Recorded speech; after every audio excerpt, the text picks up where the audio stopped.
What's good, YouTube? 21 Pilots. Yeah, I don't know, man. I don't know. Vessel is 21 Pilots' third studio album, right after their self titled and regional at best. And all of the tracks on this album have writing. Yeah, all of the tracks on this album have writing from Tyler Joseph. Some tracks off of this album came off of regional at best at first. And these tracks are Guns for Hands, Holding On to You, Ode to Sleep, Car Radio, and Trees. And this entire album, from what I was able to find, is produced by Tyler Joseph and Greg Wells. But I've also seen that it's primarily only Greg Wells. But I mean, I don't know, man.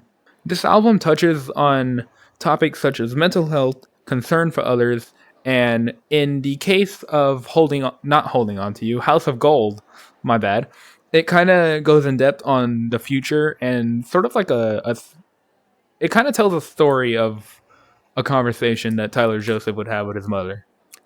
Moving on to this album cover over here. It's sort of bland with colors like whites and grays. And even the clothing on the two men are also kind of bland. Also, album right here features two older men, which is likely there to indicate the idea of the future, which you definitely see, especially in House of Gold. But again, typically just that one song, really. And I know I had another thing that I wanted to say about them, but I do not remember it. But that's okay. That's okay. Moving on over to the songs on the album, we're going to start with Ode to Sleep, which is the opening track of the album. And it opens with like a sort of electronic melody, which is also a little accompanied by a piano as well. And it leads into Joseph's relatively like smooth rapping, claiming that for him, a pen, which typically is used for writing, and that's usually what people would assume whenever they think of writing for lyrics. But in Joseph's case, he thinks more of a pen as a weapon for him, a way for him to defend himself against either mental issues that he struggles with or maybe people hating on him or whatever. He uses a pen as a self-defense weapon. The chorus is a lot more relaxing and chill, especially with Joseph's beautiful vocals, relaxing drums, and really soothing and calming chords. The chorus transitions into the same sound as the intro with that electronic melody, before leading into even more rapping by Joseph on his second verse, which definitely is a lot harder to follow with, especially if you're trying to sing and rap the song while listening to it, then it's definitely a lot harder to follow. The song closes with really chilling vocals from Joseph, and I don't mean like smoothing and calming vocals. I mean like lines that could probably send chills down people's spines. Especially with that very last ending line, which sounds incredibly apologetic, and not just cause of I'm sorry, but I'm saying like, which is the last two words of the song, but I'm saying like the entire last little bit, the entire outro of the song just sounds really apologetic. It sounds almost like he's about to break down into tears, especially with that I'm sorry being the last couple of words of the song. But moving on from that, our next song is Migraine, which is the third song off the album. It opens with some robotic vocals coming from Tyler Joseph, and he's left wondering if he is the only person that he knows of that has any mental issues or whatever, which he refers to as a migraine, which is where the title comes in. Personally, I think that one of the hardest lines really in this entire song, but also just in rap in general, really, just in any sort of rap adjacent genre, I guess. Joseph drops like one of the hardest lines, being behind my eyelids are islands of violence. And I don't know about other people what they think about that line. It's a little cheesy, it's a little goofy, but it goes fucking hard. So I'm not even complaining there. I absolutely love that line for whatever reason. It always just feels, it's so fucking fun to sing along to, not even gonna lie. And later on, shortly after that, Joseph starts to use metaphors of a beautiful island, which is meant to resemble his brain, his mind, and his overall like mind space or whatever. And in that same island, he refers to suicidal crazed lions, which would likely be, suicidal thoughts. Which would explain why he claims that lions are trying to eat him and get him or whatever, and why he claims that he knows that he could fight back against these lions per se, which again, I always took it as suicidal thoughts. And he knows that he could fight against these lions, and he's aware of that, which is why one of the lines is him claiming that he can always fight back or he could let them win, which is why the next line is him saying that he begins to create any sort of weapons to defend himself. And kind of going into the previous track that we discussed, Ode to Sleep, likely a pen to start writing lyrics and to open his mind up and let people know how he feels. The last little point I want to make on this song really quickly is that the bridge tells people to just relax, just step back for a day and just give themselves time to relax and chill and not stress out about anything and get away from any horrible thoughts and pain that their brains made for them, which he also explains that these thoughts of any sort, rather that be depressing thoughts or stressful thoughts or anxiety or anything like this, that you may feel like it's only you that's going through it, he very explicitly calls out that you're not alone whenever you do that. He claims that game of these thoughts isn't played alone, which really helps people realize that and notice that it's not just exclusive to them. Moving on over to the next song, House of Gold, which I believe is the fourth song, and it opens with Ukulele, played by Tyler Joseph, and the track is about a conversation with his mom, like I mentioned earlier. His mom is wondering if Joseph will ever take care of her, especially as she starts to get older and if his father ever passes away, to which Joseph promises to make her feel important. One of the lines is saying that he'll make her feel like she's queen of everything. And he claims that he'll do anything he can to cure her of any sicknesses of any sort. Relatively towards the end of the second verse, Joseph makes this really powerful claim saying that life always has a way of making plans that you have be the opposite. Life has a way of turning things over on its head. So he claims that in the hopes of being a bum and not doing anything, that he might actually become somebody important and useful to society. And lastly, the song ends on its outro, which is a incredibly emotional sounding chorus coming from Joseph. The Run and Go is the next song. The song opens with Tyler claiming that he has killed a man, which is likely a reference to his religion, which is him believing that he has sinned in some way or another, which is why he claims to be on the run. This is likely a song to, assuming we're going off of Christianity, to Jesus, and he claims throughout the song to not want to give any of his troubles or problems to Jesus, and that the song ends with the singer needing this person, again, likely Jesus, to stay with him for the night or whatever. I'm not entirely sure about this song, which is why I only have 4 bullet points about this song. I don't normally have that. I usually have like 6 to 8, and I only have 4 on this one. So the next song I want to go over is Guns for Hands.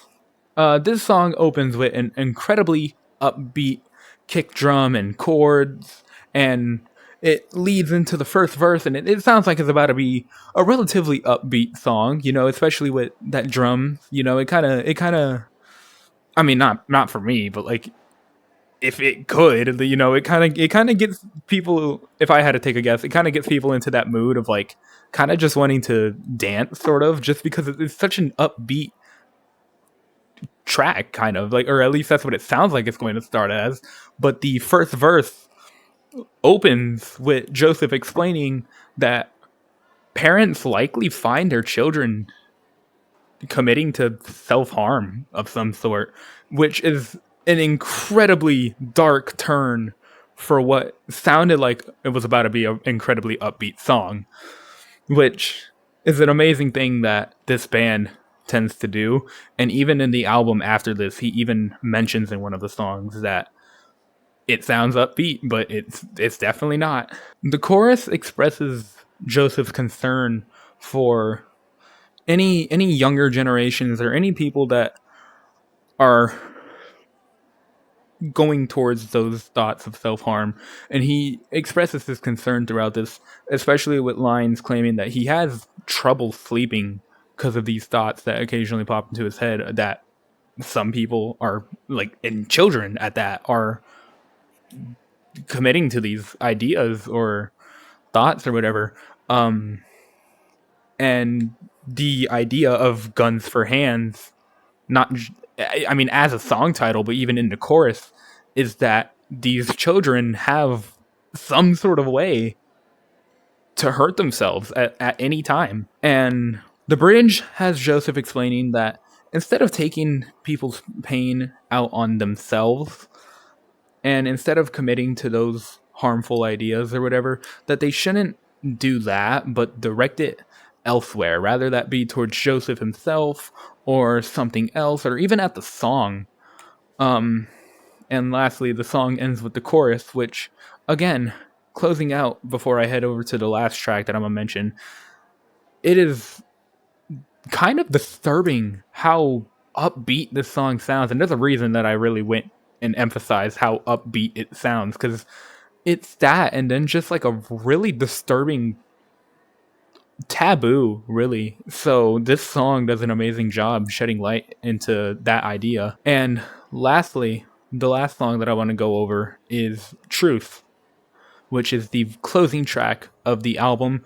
And it is a slow piano track with genuinely beautiful vocals coming from Joseph. And in the first verse, he sort of explains that every time a new day comes and every time the sun rises or whatever, that a new attempt for anything, rather that be that one thing you wanted to try doing, or I don't know, like maybe you just whatever, just anything that you might have tried to do, if you want to start doing this or whatever, that every time that a new day comes, that you can get a new attempt every single time.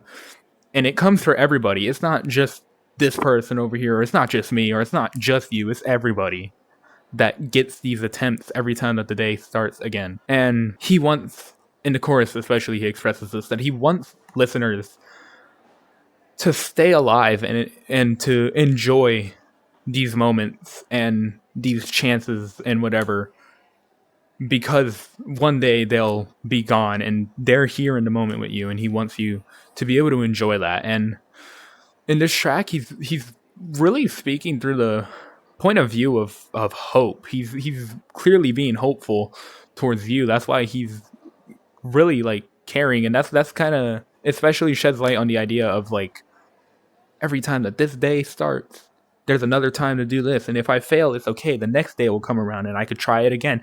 And he's clearly hopeful for whatever in the future.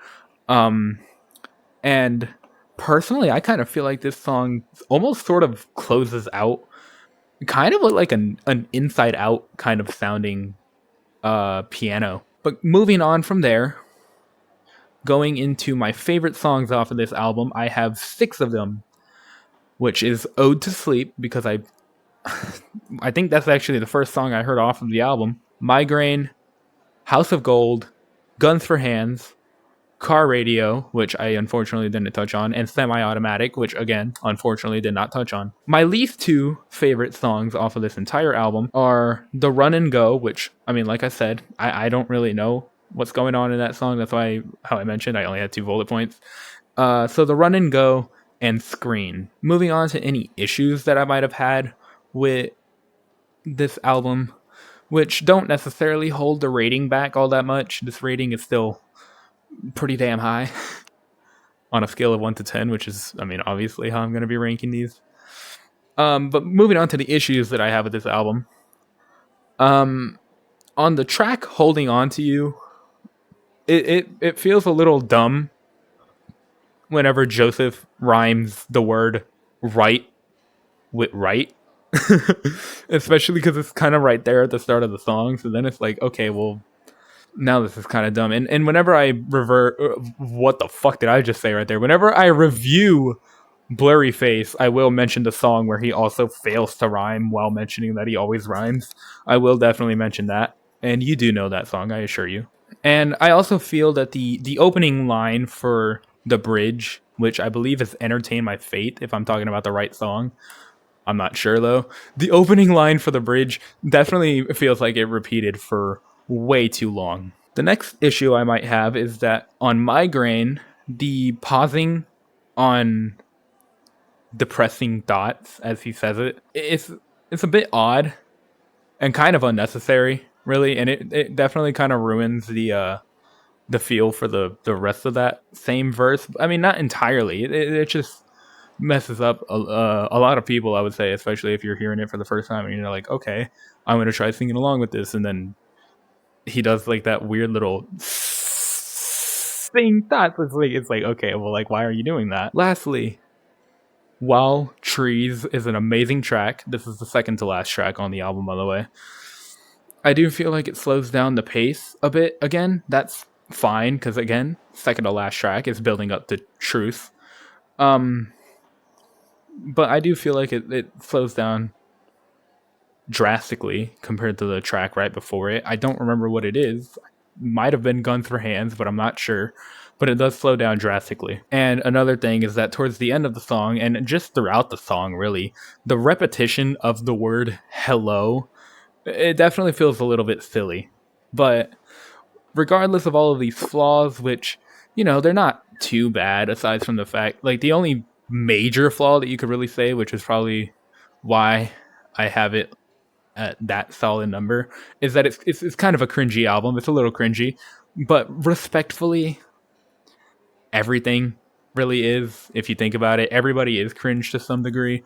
So while this album definitely is a little goofy and a lot of a whole different level of cringe compared to other albums that you might listen to, I do still think that this album deserves a 9, solid 9. That's it. And yeah, that's what I think of the album. But let me know what you guys thought. If you liked it, leave it down in the comments. If you didn't like it, still go ahead and leave it down in the comments. If you haven't heard this album before, go ahead, give it a listen. Respect the art over here, by the way. Not just the album cover, but the album itself. There was a lot of work put into this, as well as every other album that I review, so respect the artist, please. And as always, I love you all, and have a good day.